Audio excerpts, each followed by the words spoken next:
gennya disisipkan ke plasmid, kemudian plasmidnya ditransformasikan ke inang Escherichia coli. Dia ditempeli juga epitop dari protein. Jadi kalau seperti vaksin-vaksin itu menginduksi ya, imun sistem itu bukan protein keseluruhannya, tapi hanya bagian kecil yang disebut epitop. TB pada anak itu tidak ada simptom yang khusus spesifik kayak pasien TB pada dewasa.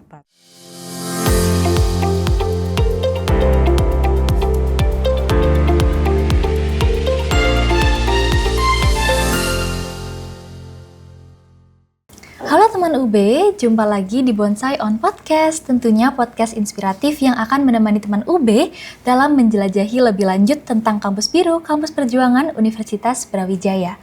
Bersama saya, Quincy Salsabila yang akan memandu berjalannya podcast pada pagi hari ini. Dan episode kali ini tentunya sangat spesial ya teman UB, karena telah hadir bersama kita sosok yang sebentar lagi akan dikukuhkan menjadi seorang profesor di Universitas Brawijaya.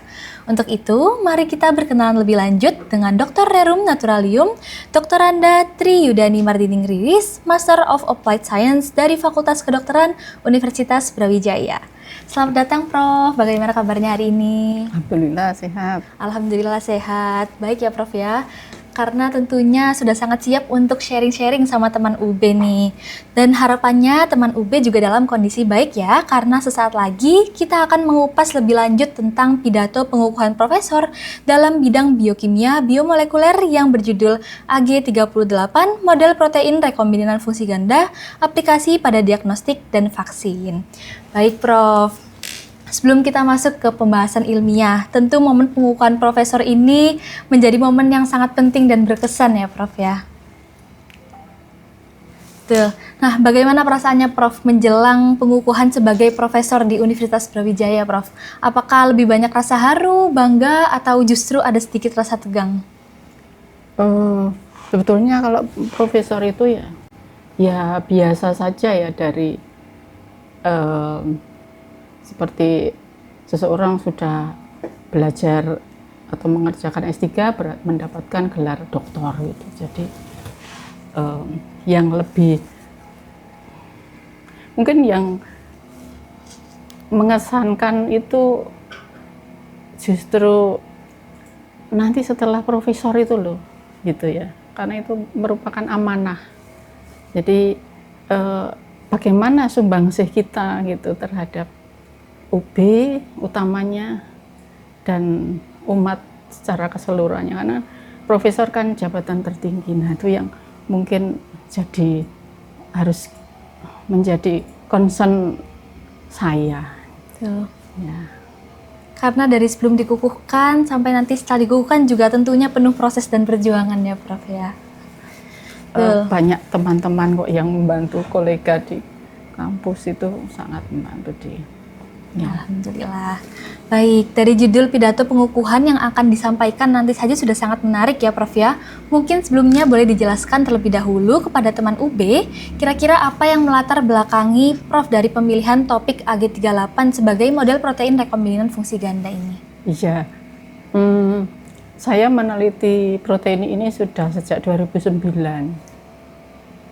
Jadi yang membuat menarik ya karena protein ini sangat spesifik. Ini kan protein rekombinan. Mungkin ke protein rekombinan dulu ya. Jadi maksud saya begini, saya menulis di sini tentang apa yang sudah saya lakukan. Itu aja. Gitu. Kalau belum kan jadinya membayangkan gitu. Tapi kalau sudah melakukan berarti ya seperti melaporkan gitu aja. Sifatnya, baik. Iya. Jadi melaporkan apa yang sudah diteliti dari 2009 ya, Prof ya? Iya. Nah, sebelum kita masuk ke pembahasan lebih lanjut nih teman UB, mungkin Prof bisa bantu dulu teman UB untuk memahami konsep dasarnya. Sebenarnya apa itu protein rekombinan sendiri Prof? Ya, jadi protein rekombinan itu protein yang dihasilkan dari luar host. Maksudnya protein itu kan dikode oleh gen. Gennya bukan asli dari inang tersebut. Misalnya saya kerja dengan gen dari Mycobacterium tuberculosis, ini kan untuk TB itu ya. Tapi saya kerjanya memanen proteinnya di Escherichia coli, gitu. Kalau saya harus kerja dengan Mycobacterium tuberculosis di UB nggak punya fasilitas karena harus kerja dengan biosafety level 3 labnya. Zaman segitu belum ada. Zaman ini sekarang baru mau dibangun. Jadi saya mengklon istilahnya. Terus gimana kalau gitu proteinnya memasukkannya ke hostnya itu kan berarti protein asing. Nah, dengan menggunakan plasmid, gennya disisipkan ke plasmid, kemudian plasmidnya ditransformasikan ke inang Escherichia coli. Sehingga saya kerjanya ya dengan Escherichia coli kan bakteri yang ada di sudah jadi perut manusia jadi aman gitu. Jadi kerja di lab BSL 1 atau 2 gitu. Baik, dari penjelasan tadi kita sudah mendapat gambaran mengenai protein rekombinan ini sendiri. Nah, namun setelah kita memahami pengertiannya, kira-kira bagaimana sih konsep protein rekombinan yang berfungsi ganda ini, Prof? Mungkin bisa dijelaskan secara sederhana bagaimana satu protein ini bisa memiliki lebih dari satu fungsi ternyata. Ya. Jadi biasanya kalau orang meneliti protein itu kan satu protein, satu fungsi. Misalnya untuk prototipe vaksin ya sudah itu aja, atau untuk protein untuk serodiagnostic agent. Nah, ternyata protein yang ini itu awalnya memang untuk agen serodiagnostik, agen untuk diagnosis seperti itu loh kalau tes kehamilan. Nah, itu kan ada rapid test ya. Nah, itu kan untuk mendiagnosis gitu. Tapi setelah beberapa tahun itu terus ada dari berdasarkan struktur rakanya ini proteinnya juga potensi dia bisa menginduksi merangsang imun sistem ya dari nantinya itu kan itu dicobakan ke manusia dengan sel-sel manusia dulu, ternyata bisa juga menginduksi respon imun dari sel-sel manusia. Jadi punya potensi sebagai vaksin juga gitu. Sebelumnya padahal sudah dites menjadi agen serodiagnostik itu. Dan itu hasilnya bagus karena kita ngetesnya pakai saliva. Jadi nggak perlu pakai serum darah, tetapi dari saliva saja terus diteteskan gitu kelihatan positif atau negatif gitu. Nah, setelah itu ternyata juga proteinnya nggak cuma bisa jadi serodiagnostic agent, kemudian prototipe vaksin, tapi ternyata dicobakan sebagai therapeutic protein, jadi protein untuk terapi juga masih skala lab ya, itu juga bisa, dia bisa menghambat pertumbuhan granuloma untuk di paru gitu. Kalau pasien TB itu biasanya akan membentuk granuloma. Nah itu obat-obatan TB itu sulit menembus itu. Ternyata dengan protein itu membantu memfasilitasi gitu obat-obatan itu untuk segera masuk dan membunuh M tuberculosisnya. Ya, gitu. Berarti selain sebagai diagnostis juga sebagai vaksin juga ya, Prof ya? Iya, masih prototype, berarti belum dibuat vaksin gitu, masih skala lab. Baik, luar biasa menarik ya teman UB, karena ternyata satu protein ini tidak hanya bisa menjalankan satu peran, tetapi juga dapat dimaksimalkan untuk berbagai kebutuhan yang berbeda. Agar lebih mudah dipahami dan tidak hanya berhenti pada konsep nih teman UB, apakah terdapat contoh konkret nih Prof dari protein rekombinan fungsi ganda ini, khususnya yang berkaitan dengan aplikasi di bidang diagnostik maupun vaksin? Ya, untuk yang diagnostik kita sudah membuat prototipe kit rapid test itu yang cepat bekerja sama dengan PT Hepatika dari Mataram yang dulu itu nggak cuma dulu ya, dulu membuat banyak sekali rapid test untuk COVID kan. Sekarang masih terus produksi gitu. Kita kerjasama dengan mereka, tapi protein kita itu masih purity-nya masih kurang gitu. Nah, untuk purity yang lebih tinggi itu kan membutuhkan alat yang lebih canggih, nggak cuma yang kit-kit gitu. Purifikasinya ya harus pakai FPLC, alat-alat purifikasi yang benar-benar standar gitu.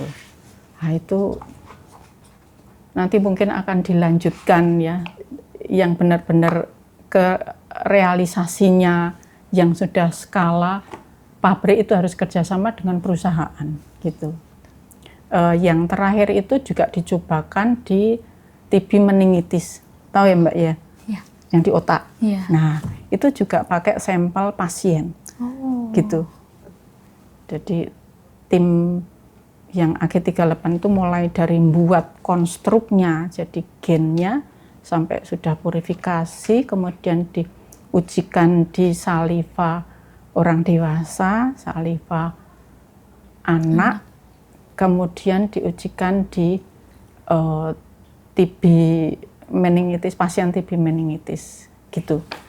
Wow. Terakhir 2023 gitu. Wah, luar biasa ya teman UB, berarti sedang diupayakan juga ya Prof ya untuk memberikan dampak nyata dalam pengembangan teknologi kesehatan sendiri. Ya, kalau bisa terus itu sebetulnya bagus sekali ya. Kita memang itu paling tidak nanti kalau bisa dibuat monoklonal antibody, karena selama ini baru poliklonal antibody gitu.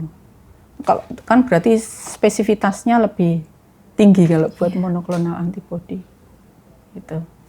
Luar biasa sekali teman UB, ini benar-benar membuka wawasan teman UB yang lain juga ya. Nah, tapi jika dibandingkan dengan protein rekombinan yang hanya memiliki satu fungsi, Prof, apa keunggulan utama dari protein rekombinan fungsi ganda ini? Baik dari sisi efisiensi, efektivitas, maupun pengembangannya dalam dunia biomedis. Ya, kalau satu fungsi berarti hanya misalnya produksi, ya satu saja itu. Tapi kalau sekarang satu untuk dua fungsi kan kita tadi ya efisiensi, dari sisi cost itu paling penting nanti kalau perusahaan itu mesti dihitung dari sisi itu. Buat satu terus bisa untuk beberapa fungsi gitu. Kemudian kalau yang satu itu satu fungsi itu juga nanti biasanya imunogenitasnya, sensitivitasnya itu bisa lebih rendah daripada kalau kita misalnya dari protein yang sama, ya itu nanti terus dia ditempeli juga epitop dari protein. Jadi kalau seperti vaksin-vaksin itu menginduksi ya, imun sistem itu bukan protein keseluruhannya, tapi hanya bagian kecil yang disebut epitop. Nah itu nanti kalau dia bisa ditambahkan, jadi mulai dari desainnya gitu, itu pasti akan lebih meningkatkan sensitivitas dan spesifitas. Dan itu diuji yang terakhir dengan TB meningitis dari Dr. Badrul, spesialis saraf itu, memang untuk epitopnya saja yang mengenali itu sebetulnya bukan seluruh protein tapi hanya bagian sedikit. Itu ternyata lebih tinggi. Nah, kalau digabung bisa bayangkan, saya bayangkannya harapan kita lebih tinggi lagi gitu. Terus yang lain efisiensi, dari situ imunogenisitas, kemudian spesifisitas, apalagi tadi ya, efisiensi, waktu, cost,